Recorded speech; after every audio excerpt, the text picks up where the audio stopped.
Hello everyone. आज हम श्रीकांत वर्मा की बूढ़ा पुल कविता पढ़ेंगे। श्रीकांत वर्मा, अगर उनकी आरंभिक कविताओं को देखा जाए तो उसमें विद्रोह का स्वर हमें देखने को मिलता है। आत्म आलोचना उनकी कविताओं की विशेषता है और विवेक जागृति में गहरा विश्वास उन्हें है।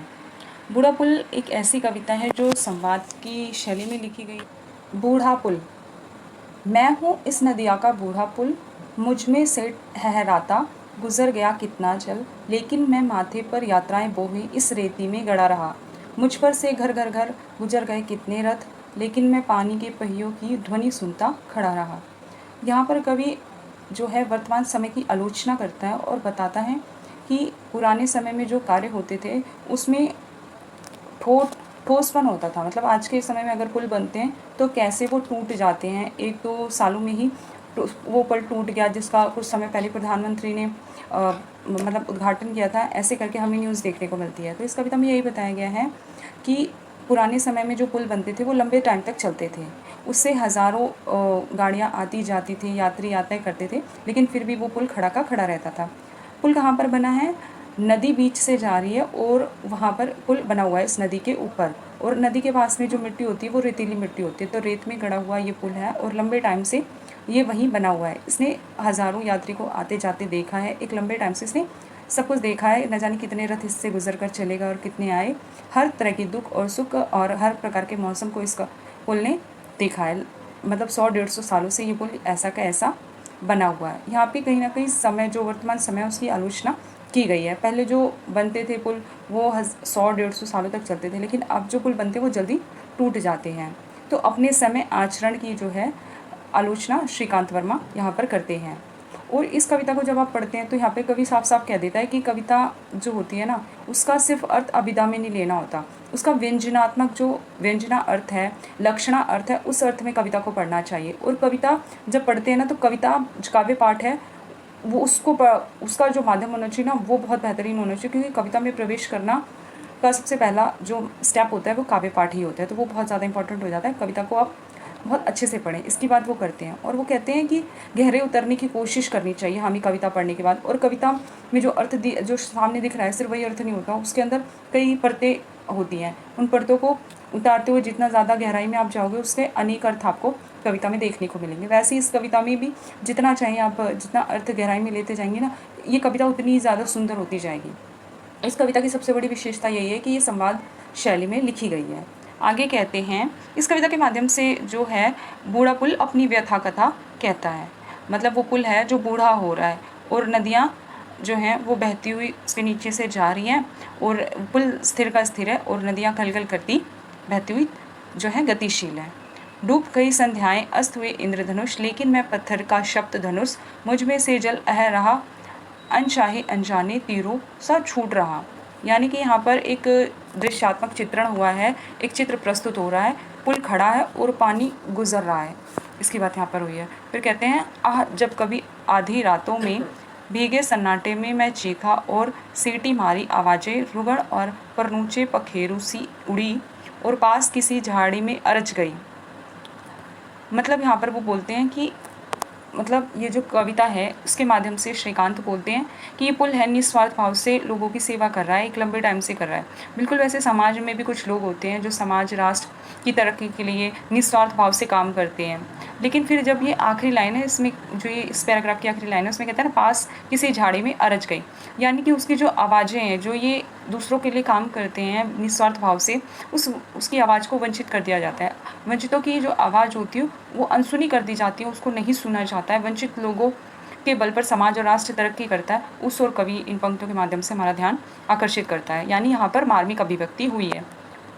और पुल है वो बुजुर्ग व्यक्ति की तरह अब भी हमारे लिए काम कर रहा है, जबकि अपने जीवन की सबसे आखिरी अवस्था में है, फिर भी है ना निस्वार्थ भाव से वो अब भी डटा हुआ है, काम कर ही जा रहा है, उस और ध्यान दिलाते हैं। फिर आगे कहते हैं, इस जल के अंदर भी कोई बूढ़ा पुल है, हिलता है, कांपता है और छटपटाता है। आह वही मेरी व्यथा जानता है, आह ये अकेलापन, मतलब सहाय नहीं नदियों का सन्नाटा, मिलोन्मुख यात्राएं संगम की ओर। इस कविता के माध्यम से कवि बताता है कि व्यक्ति जो होता है वो अंतिम अवस्था में अकेलेपन में चला जाता है। भले उसने यौन आस्था में कितनी किसी के लिए परोपकार किया हो, लेकिन जीवन के अंतिम क्षण में वो अकेला है, यानी आलोचनात्मक ढंग से सोचने की बात इस कविता के माध्यम से श्रीकांत करते हैं।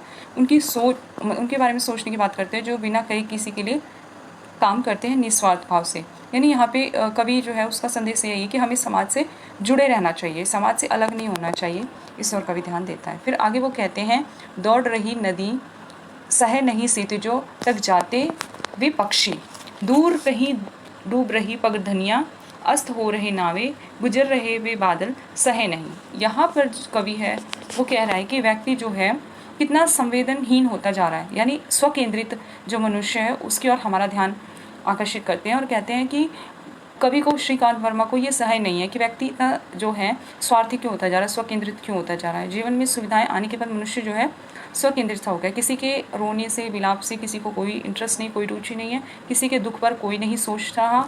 इस ओर कवि हमारा ध्यान दिलाता है और वो कहता है कि जो संवेदना है ना व्यक्ति की वो घटती जा रही है, मनुष्यता तो रही नहीं है, इस ओर कवि ध्यान देता है। ठीक है, और फिर आगे वो कहते हैं जैसे जो नई पीढ़ी है ना को आगे, मतलब जैसे ये कहते हैं जो नई पीढ़ी है वो कहीं ना कहीं स्वार्थी स्वभाव की होती जा रही है, उसकी ओर भी ध्यान देते हैं। आगे वो कहते हैं, आह मुझे ढहा दो ताकि इन प्रवाहों में मैं अनंत बहता जाऊं, और अगर अटकूं तो पानी में डूबे मंदिर की शोभा बनूं। यानी कि नई पीढ़ी को अवसर देना चाहते हैं वो ये पुल जो है उसकी आकांक्षा है कि अब उसे गिरा दिया जाए और नया पुल बने, नए से जुड़ने की आकांक्षा है, अमरत्व की आकांक्षा नहीं है। मतलब जैसे होता है कि मैं अमर होना चाहता हूँ, मैं हमेशा यहाँ पर बने रहना चाहता हूँ पुल के रूप में, ऐसा कोई भावना नहीं है उसमें। वो कहता है कि अब मेरा समय गया, मेरा जो कर्तव्य था मैंने कर दिया और अब मुझे ढा दो, मेरा अंत कर दो और एक नया पुल बनाओ, नई पीढ़ी को यहाँ पर जगा दो, उसको अवसर दो। ऐसी बात वो इस कविता के माध्यम से करते हैं। कहते हैं कि अब मुझे ढा दो और नए पुल रचो, जो बूढ़े होने तक स्थिरता की होड़ करे, पानी से खेले, भाग रही नदियों से कहे, नदी रुक जाओ वापस आ जाओ, और अट्ठास करे रातों को चौंके, आ मुझे ढा दो, मैं हूँ इस नदिया का बूढ़ा पुल, कब तक अपनी जड़ता बोऊं, मुझको भी यात्रा में परिणत कर दूं। यानी जो नदी है वो गतिशील है, वो ठहरी नहीं है। ठीक है, तो वो कहता है कि अब मुझे भी नदी की जो यात्रा है वो गतिशील है, वो चलती जा रही है, उसमें मुझे भी अब बदल दो, उसमें ही परिणत कर दो। क्योंकि जो जीवन है ठहरने का नाम नहीं है। ठीक है, जल बहता रहता है इसलिए वो सुंदर है। जो पानी इकट्ठा हो जाता है उसमें कहीं ना कहीं बदबू आनी शुरू हो जाती है, और फिर वो नदी की तरह, नदी को जिस तरह पूजा जाता है वैसे उसको, उसका महत्व जो होता है, अगर नदी भी ठहर जाए तो उसका वो महत्व नहीं रह जाएगा, है ना। तो वो पोखर बन जाएगा। तो पोखर से ज़्यादा महत्व किसका होता है? नदी का। और नदी क्या होती है? गतिशील होती है। इसी प्रकार व्यक्ति का जो जीवन होता है वो भी गतिशील होता है, किसी एक चीज़ को पकड़ कर वो उसे नहीं बैठना चाहिए, इस और कवि ध्यान दिलाते हैं। ठीक है, वो कहते हैं कि पुल जो है अब थक चुका है, उसने अपना सारा कर्तव्य पूरा कर दिया, अब उसे ढा दो। परोपकार की प्रेरणा इस कविता के माध्यम से कवि देते हैं और अपने महत्व को अस्वीकार करने की कविता है। मतलब जो पुल है जिसने इतना सब कुछ लोगों के लिए इतने लंबे टाइम से किया, उस महत्व को वो गिनाता नहीं है, उसके गुणगान नहीं गाते, बल्कि उसको अस्वीकार करने वाली कविता हमें देखने को मिलती है ये। और नए लोगों का स्वागत करने की बात ये कविता करती है। नए पुल जो है उसके माध्यम से नई पीढ़ी का स्वागत करने की कविता कहती है, और जीवन में गतिशीलता आवश्यक है, इस और भी कवि हमारा ध्यान दिलाता है। तो इस प्रकार की कविता यहीं पे खत्म होती है। बहुत ही खूबसूरत कविता थी, एक अनोखी सी कविता थी, बूढ़ा पुल। जहाँ पे सिर्फ यहाँ पे एक पुल की बात नहीं हो रही है, यहाँ पे प्रतीक रूप में पुल आया है। ऐसे ही जो माँ होती है या हमारे जो बड़े बुजुर्ग होते हैं वो लंबे टाइम से निस्वार्थ भाव से दूसरों के लिए काम करते हैं, उसकी बात यहाँ पे इस कविता में की गई है। तो इसके साथ thank you for watching, take care, bye.